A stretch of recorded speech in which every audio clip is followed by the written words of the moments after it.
어떻게 보면 현재는 과거의 사건 하나하나가 모여서 이루어진 거잖아요. 제게는 TV론과 함께 했던 시간이 현재의 저를 있게 한 커다란 사건 중에 하나인 것 같습니다. TV론이 없었다면 지금과 다른 일을 하고 다른 모습으로 살았을지도 모르겠다는 생각을 합니다.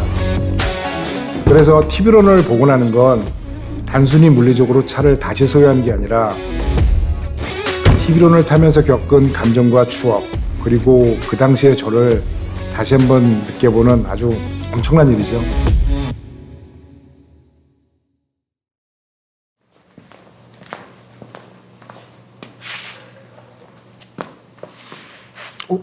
어디 보고 얘기할까요?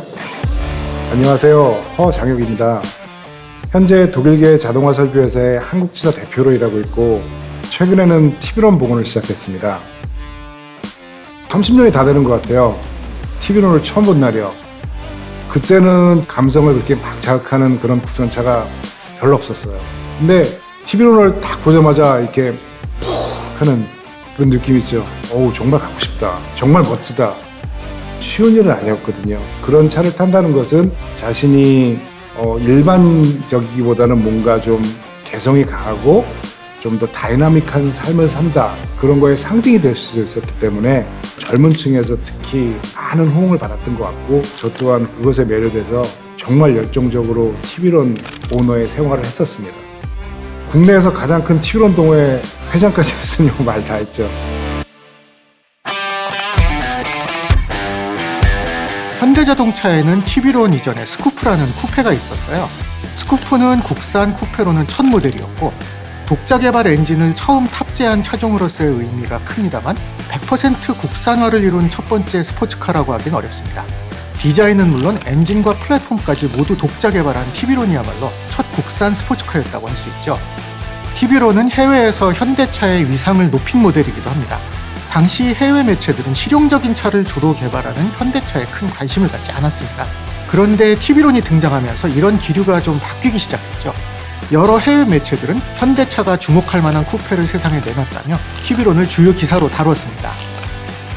사실 출시 당시 TV론은 아무도 성공을 장담할 수 없는 차였습니다. 당시 준중형 차는 1.5L 엔진이 표준이었는데요. TV론은 1.8에서 2.0L의 상대적으로 배기량이 큰 고출력 엔진을 탑재했거든요. 게다가 타고 내리기 불편한 투도어였죠. 하지만 그런 우려에도 TV론은 국산 스포츠카의 아이콘이 되었습니다. 현대자동차가 본격적으로 운전을 즐길 수 있는 차를 만들 수 있다는 인식도 이때부터 생긴 거죠. 특히 여기 있는 이 베타 엔진, 이 엔진이 국내 자동차 문화에 미친 영향은 막대했습니다. 저에게 그 TV론은 레이서로서 제2의 인생을 살게 해준 그런 자동차입니다. 국내 레이스에서 기아 콩코드로 많은 우승을 했었죠. 그런데 TV론이 등장하면서 분위기가 달라졌어요. 현대자동차가 적극적으로 기술 지원을 했고 레이스용 부품들이 공급되기 시작하면서 TV론의 강세가 이어졌거든요. 특히 엔진의 내구성이 좋았던 게 상당한 강점이었습니다.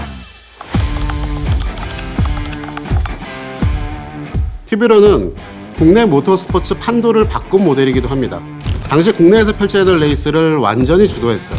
사실 TV론과 모터스포츠는 뗄래야 뗄 수 없는 관계이기도 했죠. 알루미늄 외장 부품으로 무게를 덜고 출력을 높인 TV론 스페셜이 이런 사실을 증명합니다. TV론 스페셜은 월드랠리 챔피언십 F2 클래스에 출전하기 위한 호몰로게이션 모델로 500대 한정 생산한 모델이었습니다. TV론의 해외 팬 중에는 WRC F2에 참가한 그 TV론 랠리카를 구입해서 아직도 히스토리카 이벤트에 참가하는 경우도 있거든요. 게다가 TV론은 정비도 편하고 튜닝을 했을 때 결과도 매우 좋은 차였죠. TV론은 이런 압도적인 성능 덕분에 90년대 한국 모터스포츠계에서 대세가 됐습니다. 모든 경기가 TV론 원메이크 같았죠. 저도 우승을 해야 하는 프로 드라이버였기 때문에 결국엔 TV론으로 바꿔 탔어요. TV론으로 타자마자 저는 다시 우승을 했고 새로운 레이스 인생이 시작됐습니다. 1990년대 중후반에 한국에서 20대를 보낸 사람이라면 대부분 공감하실 거예요. 레이스에서 활약하는 TV론 경주차를 보고 이를 따라하는 오너들이 많아지면서 국내 튜닝 산업이 크게 성장하게 되고요. 물론 저도 그랬던 사람 중에 하나입니다. TV론의 가장 큰 역할이라고 하면 한국 스포츠카 시장의 기폭제가 되었다는 거죠. TV론으로 고성능차나 스포츠카가 주는 즐거움을 경험한 사람들이 새로운 차를 찾으면서 시장 자체가 퍼지게 된 거고요. 그래서 티비론이 없었다면 후속 모델인 투스카니도 성공하지 못했을 거고요. 또 수입차 회사들이 고성능 모델이나 스포츠카를 적극적으로 수입하기 시작한 것도 티비론의 성공 이유가 됩니다. 그래서 티비론에 애착을 갖는 사람이 아직 많은 것도, 최근 복원되는 티비론이 많은 것도 당연한 이야기가 되는 거죠. 저 역시 티비론을 탔던 그런 경험을 바탕으로 해서 그 아마추어 레이스에 참가했었습니다. 당시에 저희 동호회가 그 현대자동차 공식 동호회이기 때문에 데몬스트레이션 자격으로 서킷 주행을 티비론을 가지고 많이 할 기회를 가지게 됐었어요.